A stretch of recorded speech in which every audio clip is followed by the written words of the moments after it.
할렐루야. 하나님의 크신 은혜와 사랑이 또 기도응답의 역사가 이 새벽 주님의 전에 나와 예배하는 우리 모두에게 있으시기를 간절히 축원합니다. 오늘은 요한복음 1장 43절에서 51절의 말씀을 가지고 제자의 삶, 하나님의 아들이시오라는 제목을 가지고서 하나님의 말씀을 증거하도록 하겠습니다. 오늘 본문의 이야기는 예수님께서 베드로를 부르신 그 다음 날의 이야기입니다. 본문 3절은 이튿날에 예수께서 갈릴리로 나가려 하시다가 라고 하면서 시작이 되고 있습니다. 그날도 예수님께서는 갈릴리로 나가려고 하시는 그 순간에 빌립을 만나서 제자로 그를 부르셨습니다. 빌립은 예수님을 만난 이후 나다나엘을 찾아가 율법과 선지자들을 통해 들은 그 메시아를 만났다라고 이야기를 하고 있습니다. 그러자 나다나엘은 오히려 나사렛에서 무슨 선한 것이 나올 수 있겠느냐라고 반문을 하는 모습을 보입니다. 그러자 빌립은 와서 봐라라고 이야기를 하고 있습니다. 아마도 성경에 나와 있지는 않지만 정 못 믿겠으면 너가 직접 와서 봐라라고 말했을지도 모릅니다. 그 빌립의 말을 듣고 나다나엘은 결국 예수님 앞에 나아갑니다. 그렇게 예수님 앞에 나온 나다나엘에 대해 예수님은 참으로 이스라엘 사람이다, 속에 간사함이 없도다라고 칭찬하셨습니다. 그렇게 나다나엘에 대해 말씀하신 예수님께 나다나엘은 당신은 진정 하나님의 아들입니다라고 고백하는 모습을 오늘 본문을 통해서 우리는 볼 수 있습니다. 예수님은 그의 고백을 들으시고 다음과 같이 말씀하셨습니다. 내가 너를 무화과 나무 아래서 보았다라고 함으로 믿느냐? 이보다 더 큰 일을 볼 것이다. 더 나아가서 하늘이 열리고 하나님의 사자들이 오르락내리락 하는 것을 볼 것이다 라고 말씀을 하면서 오늘 본문의 이야기는 마무리가 되고 있습니다. 예수님과 빌립 그리고 나다나엘의 만남을 통하여서 이야기하는 오늘 본문의 이야기를 통해 이 새벽 우리에게 주신 하나님의 말씀은 무엇인지 함께 나누고 기도의 제목을 삼고자 합니다. 첫 번째입니다. 지식과 경험을 넘어서야 합니다. 지식과 경험을 넘어서야 합니다. 빌립이 나사렛 예수님을 먼저 만났고 그분이 우리가 기다리던 메시아라고 말하자 나다나엘은 다음과 같이 이야기를 하고 있습니다. 본문 46절 앞부분입니다. 나다나엘이 이르되 나사렛에서 무슨 선한 것이 날 수 있겠느냐. 나다나엘은 율법을 연구하는 자로서 메시아가 베들레헴에서 태어날 것을 이미 알고 있었습니다. 물론 예수님은 구약의 예언의 말씀처럼 베들레헴에서 나셨지만 어린 시절을 갈릴리에서 성장하셨기에 그 당시에 자칭으로 또 타칭으로 나사렛 예수라라고 불리게 되었습니다. 그렇기에 나다나엘의 입장에서는 빌립의 말을 그대로 받아들일 수가 없었습니다. 왜냐하면 자신이 알고 있던 그 지식과 경험에 반했기 때문입니다. 나사렛 예수라 불리는 그 자가 자신이 어려서부터 배우고 연구하고 기다리는 그 예수님이 아니라라고 생각했기 때문입니다. 또한 당시 그 갈릴리 지역은 헬레니즘 문화가 침투되어 있었고 또 하층민들이 주로 모여 살다 보니까 유다와 예루살렘 사람들에게 특별히 율법을 연구하는 자들에게는 멸시를 당하는 곳이었습니다. 하층민이 살고 있고 하나님의 문화가 아닌 헬레니즘 문화가 들어오면서 그 모든 것이 혼잡해 있던 그곳에 대해서 좋은 이미지가 있던 것은 아니었습니다. 그렇게 나다나엘 입장에서는 그런 곳 출신의 하나님의 아들은 지적으로도 또 감정적으로도 경험적으로도 도저히 받아들일 수 없는 것이었습니다. 그렇기 때문에 빌립이 그렇게 이야기를 했었을 때 나사렛에서 무슨 선한 것이 나겠느냐라고 빌립에게 반문했던 것입니다. 오늘 본문의 그 나다나엘의 모습을 통하여서 우리가 놓치지 말아야 될 교훈은 내 생각과 과거의 경험, 지식에 갇혀서는 예수님을 온전히 만날 수 없다라는 것입니다. 내가 그려놓은 어떠한 예수님, 내가 생각하는 그 예수님, 아니면 내가 기대하는 그 예수님으로서는 진정한 그 예수님의 모습을 만날 수도 없고 경험할 수도 없는 것입니다. 사자성어 중에 정저지화라는 말이 있습니다. 우물 안에 개구리라는 뜻인데요. 자신의 생각과 아집으로 사물을 판단하거나 바라보는 자들을 빗대어 표현하는 말입니다. 우물 안에 개구리가 보는 그 하늘의 모습은 딱 우물의 모습입니다. 둥그런 우물에 개구리가 갇혀 있으면 하늘은 그냥 둥글게 보이는 것이고, 만약에 네모난 모양의 우물에 있으면 그에게 보이는 하늘은 그냥 네모져 보이는 하늘일 뿐입니다. 그러나 우리가 잘 알다시피 하늘은 단순히 둥그렇지만도 않고 네모난 모양만도 아닙니다. 그 우물에서 나와서 그 개구리가 하늘을 볼 때 하늘이 끝없이 넓고 높은 것을, 또 아름다움을 경험할 수 있는 것입니다. 내게 있어서 하나님은 어떠한 모습인가요? 나의 인생의 그 특정한 경험과 내가 생각하고 있는 지식과 내 감정의 상황에 갇혀있는 하나님은 아닌지 우리가 이 시간 생각해 볼 필요가 있습니다. 그리고 내 인생의 경험과 지식, 감정과 상황을 하나님 앞에 철저히 내려놓아야 할 줄 믿습니다. 내가 경험한 예수님, 내 감정과 내 생각에만 치우친 예수님이 아니라 성경의 말씀 그대로의 예수님을 받아들이시고 믿으시기를 간절히 축원합니다. 또한 우리의 기도를 돌아봐야 할 줄 믿습니다. 우리 하나님에 대한 기대를 스스로 생각해 볼 필요가 있습니다. 혹시 이미 정해놓은 결론의 기도를 하고 있지 않으십니까? 스스로 이미 그 한계를 정해놓고 하나님을 기대하고 있지는 않으십니까? 어느 한 목사님이 쓰신 칼럼을 읽어본 적이 있습니다. 익숙함에서 떠남으로부터 하나님을 경험한다라는 그런 내용이었습니다. 자신의 삶의 익숙함, 하나님을 향한 과거의 기억과 경험이 새롭게 일하시는 그 하나님의 역사를 제한할 수 있다라는 내용이 그 안에 포함되어 있었습니다. 바라는 것은 내 경험과 생각, 내 지식에 갇힌 그 하나님이 아니라 무한하신 사랑, 무한하신 능력, 그 무한하신 하나님을 경험하시는 우리 모두가 되시기를 간절히 축원합니다. 이사야 43장 18절에서 19절의 말씀입니다. 너희는 이전 일을 기억하지 말며 옛날 일을 생각하지 말라. 보라, 내가 새 일을 행하리니 이제 나타낼 것이라. 너희가 그것을 알지 못하겠느냐? 반드시 내가 광야에 길을, 사막에 강을 내리니. 새 일을 행하시고 약속하신 하나님께서 당시 바벨론 치하에 있었던 이스라엘에게 인간이 도저히 상상할 수 없는 그 일, 사막에 길을 내시고 강을 내신다라는 그 일을 행하실 것을 말씀하시면서 이렇게 명령하셨습니다. 너희는 이전 일을 기억하지 말고 옛날 일을 생각하지 말라. 내가 새 일을 행할 것이다. 내 생각과 과거의 경험, 편견과 아집을 내려놓고 새롭게 일하시는 하나님을 경험하시기를 간절히 축원합니다. 내 생각과 경험에 갇혀진 그 하나님이 아니라 내 생각과 내 경험, 그 기대를 넘어서서 새롭게 일하시는 그 하나님을 경험하며 살아가시는 한날의 삶이 되시기를 간절히 축원합니다. 두 번째입니다. 예수님을 만나면 삶이 변화됩니다. 예수님을 만나면 삶이 변화됩니다. 예수님을 만난 그 빌립이 나다나엘에게 와서 우리가 기다리던 메시아를 만났다라고 말했습니다. 그럼에도 나다나엘은 믿지 않았습니다. 그러자 빌립은 이야기했습니다. 본문 46절의 후반부입니다. 빌립이 이르되 와서 보라 하니. 앞서 말했던 것처럼 성경에는 나와 있진 않았지만 정 그러면 너가 와서 직접 보면 될 것 아니냐라고 그렇게 이야기했을지도 모릅니다. 그렇게 그 말에 따라서 나다나엘은 예수님을 만나게 되었고 그의 삶의 고백은, 그의 생각은 달라지게 되었습니다. 본문 47절에서 49절의 말씀입니다. 함께 읽도록 하겠습니다.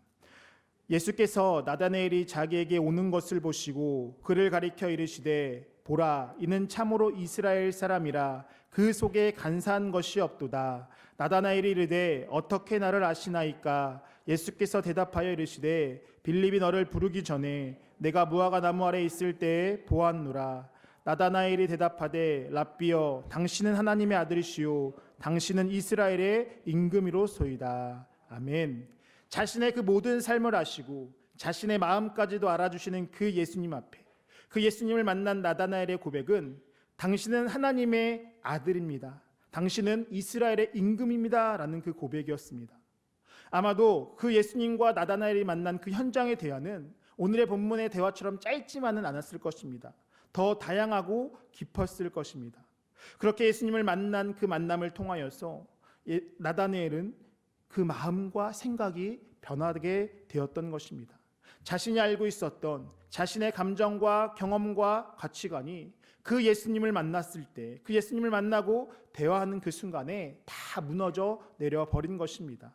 그렇다면 우리는 어떻게 우리의 생각, 우리의 경험, 가치관을 넘어서 참된 예수님을 만날 수 있을까요? 마태복음 5장 8절에서는 예수님께서 이렇게 말씀하셨습니다. 마음이 청결한 자는 복이 있나니 그들이 하나님을 볼 것이며. 바로 마음이 청결한 자가 하나님을 보게 될 줄 믿습니다. 본문의 예수님은 나다나엘에 대해서 이렇게 이야기합니다. 본문 47절 후반절입니다. 이는 참으로 이스라엘의 사람이라 그 속에 간사한 것이 없도다. 그의 삶이, 그의 마음이 청결했기에 그는 예수님과의 그 짧은 만남을 통하여서 하나님을 보게 된 것입니다. 그렇기 때문에 우리도 예수님을 만나기 위해서는, 참된 예수님을 바라보기 위해서는 청결한 마음을 가져야 할 줄 믿습니다. 청결한 마음은 모든 생각이나 말과 행동에 있어서 내면적인 순수함과 정직함을 말합니다. 그러한 삶의 태도와 하나님을 향한 그 마음의 그 고백이 있을 때 우리는 하나님을 볼 수 있을 줄 믿습니다. 또한 다음으로 말씀을 통하여서 우리는 하나님을 볼 수 있습니다. 우리는 말씀을 통하여서 하나님께서 창조하신 그 세계, 하나님께서 세상을 창조하신 그 하나님을 만날 수 있으며, 또한 무리를 걷는 그 예수님을 바라볼 수 있게 됩니다. 또한 우리를 사랑하셔서 십자가에서 죽으신 그 예수님을 성경의 말씀을 통하여서 만날 수 있게 됩니다. 물리적으로 내 눈으로, 육안의 눈으로 옆에 있는 하나님을 볼 수 없을지는 모르지만 말씀으로 오신 그 하나님을 통하여서 우리는 하나님을 경험하고 만날 수 있는 것입니다. 그렇기 때문에 우리는 말씀을 들어야 하고 말씀을 묵상해야 하고 더 나아가서 그 말씀에 순종해야 하는 것입니다. 말씀이 곧 하나님이시기에 말씀을 듣고 말씀을 배우고 묵상한다라는 것은 바로 그 하나님을 배우고 듣고 그 하나님을 묵상하는 모습일 줄 믿습니다.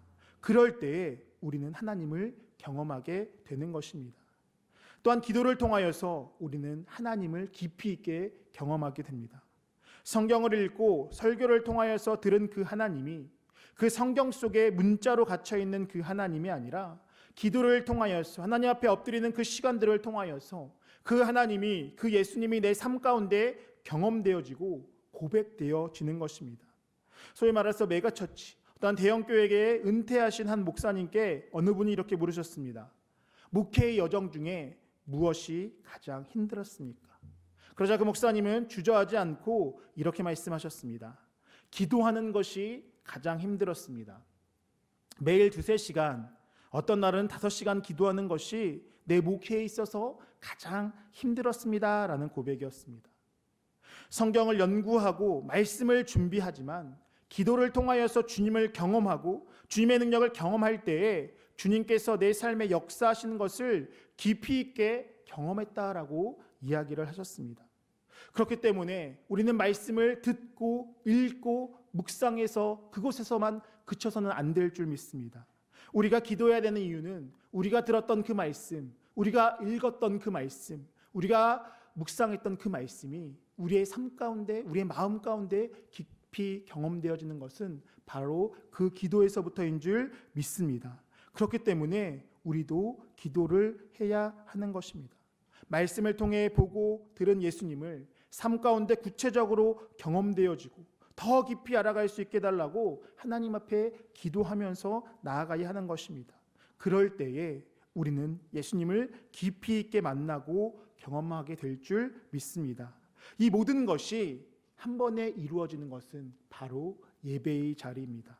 우리는 진정한 예배를 통하여서 주를 향한 우리의 마음이 깨끗해지고 정결해집니다. 또한 예배를 통하여서 하나님을 만나고 경험하게 되고 그 하나님과 동행함을 통해 삶 가운데 승리하는 줄 믿습니다. 그렇게 삶의 승패는 예배에 있다라고 할 수 있는 것이고 그 무엇보다 예배의 자리를 지켜야 할 줄 믿습니다. 바라는 것은 우리 모두가 예배의 삶, 말씀과 묵상, 기도를 통하여서 하나님을 깊이 있게 경험하시고 그 하나님과 동행함을 통하여서 하나님께서 예비하신 풍성한 삶을 누리시기를 간절히 축원합니다. 마지막 3번째입니다. 하나님은 더 큰 믿음의 자리로 부르시고 인도하십니다. 하나님은 더 큰 믿음의 자리로 부르시고 인도하십니다. 예수님과의 만남 이후에 나다나엘은 당신은 하나님의 아들이시오, 당신은 이스라엘의 임금이로소이다 라고 고백합니다. 이 고백은 실로 대단한 믿음의 고백이었습니다. 예수님이 자신의 삶을 드러내지 않은 공생애의 삶의 앞에서 또 베드로의 그 고백, 주는 그리스도시요 살아계신 하나님의 아들입니다라는 그 고백에 앞서서 이미 예수님이 하나님의 아들임을 고백한 사건이었습니다. 예수님은 이에 대해 이 말씀을 들으시고 다음과 같이 말씀하셨습니다. 본문 50절입니다. 예수께서 대답하여 이르시되 내가 너를 무화과 나무 아래서 보았다 함으로 믿느냐? 이보다 더 큰 일을 보리라. 너를 무화과 나무 아래서 보았다고 함으로 믿느냐? 이 말의 의미는 빌립이 이야기를 듣고서는 안 믿더니 와서 보니까 믿었니? 라는 그 부정적인 차원의 말이 아니라 그의 믿음에 대한 칭찬이었습니다. 예수님의 공생애의 사건을 보면 귀신을 쫓고 풍랑을 잠잠케 하고 병든 자를 고치시고 죽은 자를 일으키시는 그 기적을 보이지만 그럼에도 여전히 믿지 않는 사람들의 모습을 볼 수 있었습니다. 또한 예수님의 그 십자가에서 죽게 된 제명 또한 신성모독, 즉 자신이 하나님의 아들이라고 했던 그 이유였습니다. 반면 나다나엘은 예수님과의 그 짧은 대화와 만남을 통하여서 예수님이 진정 하나님의 아들입니다라는 것을 깨닫고 고백하게 된 것입니다. 예수님은 그렇기에 그의 믿음을 칭찬하신 것입니다. 그리고 그 칭찬에서 그친 것이 아니라 앞으로 더 큰 일을 볼 것이다 라고 말씀하셨습니다. 여기서 말하는 더 큰 일은 바로 예수님의 기적의 사건을 의미합니다. 본격적인 예수님의 그 기적의 사건과 능력을 경험하게 될 것이고 더 나아가서 51절의 말씀처럼 하늘이 열리고 하나님의 사자들이 인자를 통하여서 하늘에서 오르락 내리락 하는 것을 보게 될 것이라 라고 말씀하셨습니다. 이 말씀은 베델에서 야곱이 하나님을 경험한 사건을 생각나게 합니다. 창세기 28장 12절입니다. 꿈에 본즉 사닥다리가 땅 위에 서 있는데 그 꼭대기가 하늘에 닿았고 또 본즉 하나님의 사자들이 그 위에서 오르락 내리락하고 또 본즉 여호와께서 그 위에 서서 이르시되 나는 여호와니 너희 조부 너희 조부 아브라함의 하나님이요 이삭의 하나님이라 라고 말씀하셨습니다. 형 에서를 피해 삼촌 라반의 집에 가는 그 길에서 베델에서 천사들은 사닥다리를 통하여서 하늘에 오르락 내리락 하는 모습을 보게 되었습니다. 그런데 이제는 인자, 즉 예수 그리스도를 통하여서 하늘에 오르락 내리락 하는 것을 너가 보게 될 것이다 라고 이야기를 하고 있는 것입니다. 즉 하늘과 땅을 연결하는 그 역할이 이제는 사닥다리가 아니라 인자, 즉 예수 그리스도의 죽으심과 부활을 통하여서 이루어질 것이라 라는 그 예언의 말씀이었고 그 예언을 너는 보게 될 것이다 라는 그 의미라는 것입니다. 요한복음 14장 6절의 말씀입니다. 내가 곧 길이요 진리요 생명이니 나로 말미암지 않고는 아버지께로 올 자가 없느니라. 예수님이 우리를 위해서 십자가에서 죽으시고 부활하심을 통하여서 아버지께로 가는 그 유일한 길을 열어놓으실 것을 말씀하시는 그 내용입니다. 그리고는 예수님께서는 그 모든 것을 다 이루셨습니다. 이 모든 것을 보리라 라는 그 말씀은 나다나엘이 그 모든 것을 보게 되는 증인의 자리에 서게 되는 것을 이야기하시는 것입니다. 이 나다나엘은 학자들의 사이에 의견이 있기는 하지만 대체적으로 예수님의 제자였던 바돌로메와 동일한 인물로 인식하고 있습니다. 한 전설에 의하면 그는 예수님의 부활 승천 이후에 마르메니아 지방에서 선교를 하다가 다른 제자들처럼 순교에 이르게 되었다라고 말하고 있습니다. 몽둥이로 매를 메었고 칼로 그의 가죽이 찢기고 그리고 그의 시체는 돌에 묶여서 바다에 빠져지게 되었다라고 그러한 이야기가 있습니다. 그는 예수님을 만나서 하나님의 아들이라고 고백함에 그친 것이 아니라 예수님의 공생애의 생활을 함께하게 되었고 더 나아가서 예수님의 십자가의 사건과 부활의 사건을 경험하게 되었고 더 나아가 더 큰 믿음의 자리인 순교의 자리에까지 이르게 된 것입니다. 존 웨슬리는 믿음에 의한 구원이라는 설교에서 구원에 이르는 믿음은 예수님의 삶을 통한 복음의 여정뿐만 아니라 우리를 위해서 십자가에서 죽으시고 부활하신 그 모든 것을 믿는 믿음이라라고 말했습니다. 단순히 공생의 생활을 믿는 그 예수님의 모습만을 믿는 것으로 구원받는 것이 아니라 우리를 위해서 죽으시고 부활하신 그 모든 것을 믿을 때에야 구원에 이른다라고 이야기했던 것입니다. 나다나엘은 예수님을 만났고 그의 공생의 삶을 지켜보게 되었습니다. 그리고 그 하나님의 아들임을 고백했으며 그 이후에 더 큰 믿음의 여정을 통하여서 예수 그리스도의 십자가와 부활을 경험하게 되었고 순교의 자리에까지 이르게 된 것입니다. 즉 예수님은 그의 고백에 기치는 믿음이 아니라 앞으로 더 큰 믿음의 발걸음과 여정을 그에게 말씀하신 것입니다. 오늘의 믿음을 칭찬한 것에서 그친 것이 아니라 앞으로 더 큰 믿음의 여정을 내디디라고 말씀하고 계신 것입니다. 우리의 삶의 여정도 마찬가지인 줄 믿습니다. 오늘의 믿음에 그치고 만족하는 것이 아니라 매일매일 더 큰 믿음의 발걸음을 내딛기를 축원합니다. 모든 인간은 존재론적으로 하루하루가 지남에 따라 하나님 앞에 서는 그날이 하루하루 더 다가오는 존재입니다. 그렇기에 어제 잘 믿었던 그 믿음에 만족하고 살아가는 것이 아니라 어제보다 더 나은 오늘의 믿음을 소유하게 되어야 할 줄 믿습니다. 이 정도면 됐지가 아니라 오늘 하루 더 큰 믿음의 발걸음을 통하여서 마침내 하나님 앞에 서는 그날 하나님 앞에 잘했다 칭찬받는 우리 모두의 삶이 되시기를, 한날의 삶이 되시기를 간절히 축원합니다. 기도하겠습니다. 사랑과 은혜가 풍성한 하나님 감사합니다. 오늘도 새로운 날을 허락하여 주시고 이른 새벽에 주의 전에 나와 예배하게 하심에 감사를 드립니다. 오늘 하루의 삶의 주권을 주님께 내어드리오니 하나님의 뜻이 우리의 삶 가운데 아름답게 세워질 수 있도록 인도하여 주옵소서. 가장 선하고 좋은 길로 복된 길로 인도하여 주시되 하루의 삶 가운데 모든 해함으로부터 지켜보아여 주시고 주님과 동행하는 형통함의 은혜를 더하여 주시옵소서. 어제의 믿음보다 더 나은 믿음의 발걸음을 내딛게 하여 주시고 주님을 더 깊이 있게 알아가는 한날의 삶이 되어질 수 있도록 인도하여 주옵소서. 그래서 오늘 저녁이 되었을 때 하나님 앞에 칭찬받는 한날이 되어질 수 있도록 인도하여 주옵소서. 코로나19가 속히 안정되게 하여 주시고 사라지게 하셔서 무너진 모든 것들이 속히 안정되게 하시고 특별히 경제적으로 어려움 당하지 않도록 지켜보아여 주옵소서. 학교 교육이 안정화되어 학생들이 어려움 당하지 않도록 지켜보아여 주옵소서. 사회적 거리가 되어 고립되는 것이 아니라 예방적 거리가 되어 서로 배려함으로 하나가 되는 사회가 되어질 수 있도록 인도하여 주옵소서. 무엇보다 교회 예배가 속히 정상화되게 하여 주시고 자유롭게 주님을 예배하는 날이 속히 돌아올 수 있도록 인도하여 주옵소서. 이러한 시대에 광림의 제단을 지켜주시고 복음 전하며 세상의 평화를 선포하는 교회의 사명을 온전히 감당할 수 있도록 인도하여 주시옵소서. 이 새벽 주님께 귀한 예물을 드립니다. 주님께서 기쁘게 받으시고 빼곡히 적은 기도의 제목이 속히 응답하여 주셔서 간증의 주인공이 되는 삶을 살아갈 수 있도록 인도하여 주옵소서. 오늘 한날도 어느 곳에 있든지 누구를 만나든지 존귀 여김 받는 한날의 삶이 되게 하여 주시고 삶 가운데 주님의 향기를 드러내는 한날의 삶이 되어질 수 있도록 인도하여 주옵소서. 감사드리며 예수님의 이름으로 기도하옵나이다. 아멘.